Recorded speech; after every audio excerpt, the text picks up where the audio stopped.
Je pense qu'il faut montrer un propos fort sur les questions migratoires, qui n'est pas un discours sur l'étranger, qui est un discours sur notre propre société. Douce France, cher pays de mon enfance, bercé de tendre insouciance, je t'ai gardé dans mon cœur. Mon village. Lancée en 2007, l'exposition permanente consacrée à l'histoire française de l'immigration intitulée Repères vient de faire peau neuve. Avec une refonte complète de son parcours et une mise à jour des différentes œuvres exposées, 200 ans d'histoire de l'immigration en France sont ainsi proposés aux visiteurs.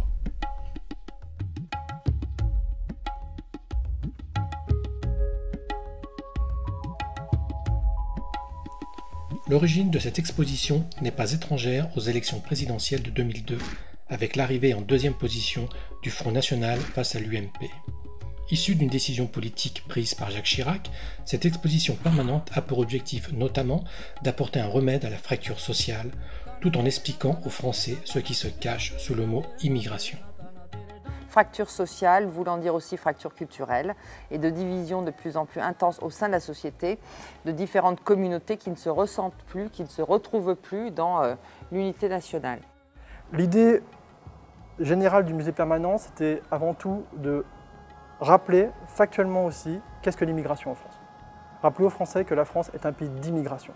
La première chose, c'est effectivement de rendre compréhensible et de valoriser l'histoire de l'immigration en France et de montrer sa contribution à l'histoire de France, c'est-à-dire que ce n'est pas une histoire parallèle ou marginale, mais elle est bien constitutive et elle a contribué activement à construire notre société d'aujourd'hui. Par ailleurs, la mission de cet établissement, c'est aussi de lutter contre les représentations négatives, les stéréotypes, les idées reçues qui sont très nombreuses et qui se développent malheureusement en France, sur l'histoire de l'immigration, mais aussi sur les populations immigrées et sur les processus d'intégration aujourd'hui dans notre société française.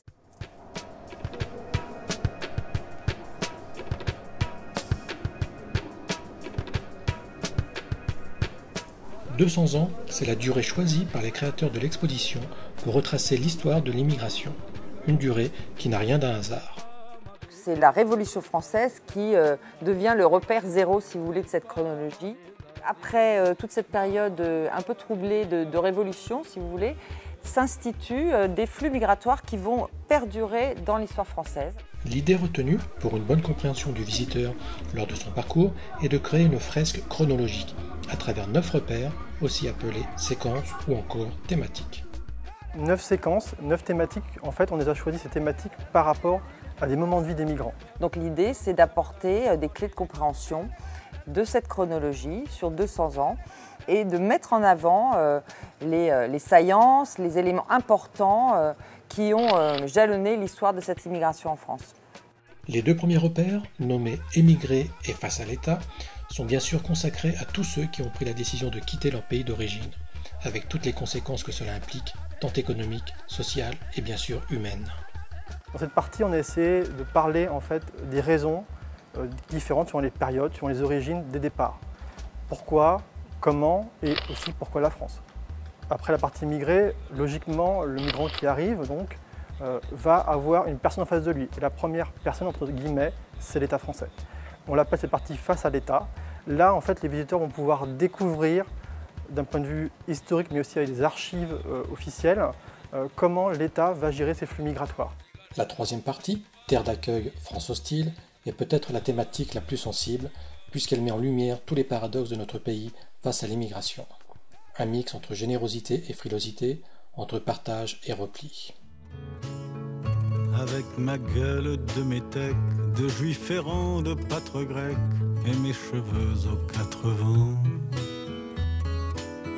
Avec mes yeux tout délavés, qui me donnent l'air de rêver, moi qui ne rêve. Effectivement, on va pouvoir voir des moments de crise, de crispation, où l'étranger va être perçu comme le danger extérieur qui vient à l'intérieur. D'autres fois, au contraire, la vision de l'immigré va être glorifiée à des occasions comme pendant les conflits. La séquence Ici et là permet de montrer comment les nouveaux arrivants, qui s'enracinent progressivement sur le territoire français, vont pouvoir garder des liens vis-à-vis de leur pays d'origine, grâce notamment à un arsenal de communication croissant. Il est toujours difficile de se déraciner totalement. Donc là, à travers notamment des engagements intellectuels, des associations, etc., on va voir comment ces personnes, bien que vivant en France, parfois depuis des années, des décennies, vont parfois aussi pouvoir conserver ce lien. La thématique lieu de vie est, comme son nom l'indique, consacrée aux différentes conditions de logement constatées durant 200 ans. Excès en tout genre, mauvaise compréhension des besoins, mais également privilèges pour certains. Ça va montrer les différentes zones de vie que les migrants vont rencontrer. Donc des bidonvilles de Nanterre par exemple en banlieue parisienne, en passant par les maisons aussi individuelles, pavillonnaires aussi, que les migrants ont occupées.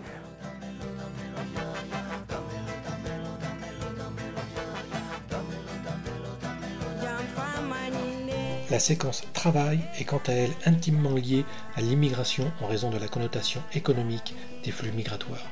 On parle beaucoup de l'immigration à travers le travail. La vision du migrant travailleur est vraiment rentrée, c'est comme ça beaucoup les gens la connaissent, d'un point de vue économique.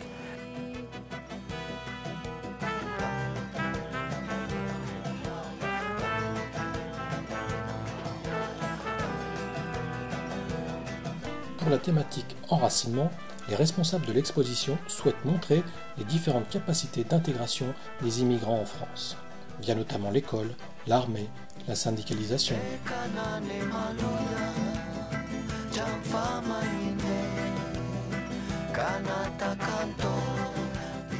La thématique consacrée aux sportifs rappelle le rôle essentiel du sport dans l'intégration des étrangers dans un pays. Doit-on rappeler l'épisode symbolique de la France Black Bomber de 1998 ? Le sport est aussi un moyen de vecteur d'intégration à la société puisqu'on rencontre des gens différents, de notre origine, etc., d'un autre monde, et ce qui permet aussi de créer une vraie diversité, un vrai mélange culturel.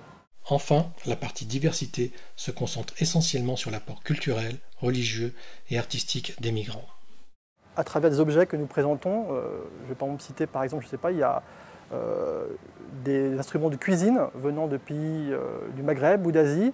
Pourquoi sont-ils dans la musique? Parce que maintenant ils font partie pour beaucoup dans les cuisines de tout le monde, chez tout le monde. Et donc en fait ce sont des objets qui ont des fois été un peu adaptés, un peu aussi modifiés par rapport à ce qui était à l'origine, mais qui maintenant fait partie de notre culture commune française.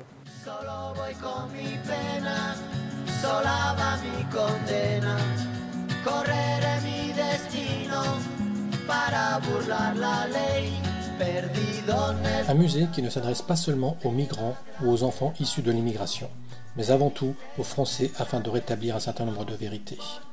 Même si d'autres musées dans le monde traitent de l'immigration, ils sont encore trop peu et la France fait finalement figure d'exception.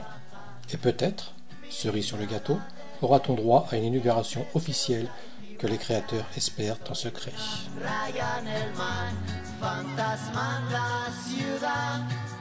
Mi vida va prohibida.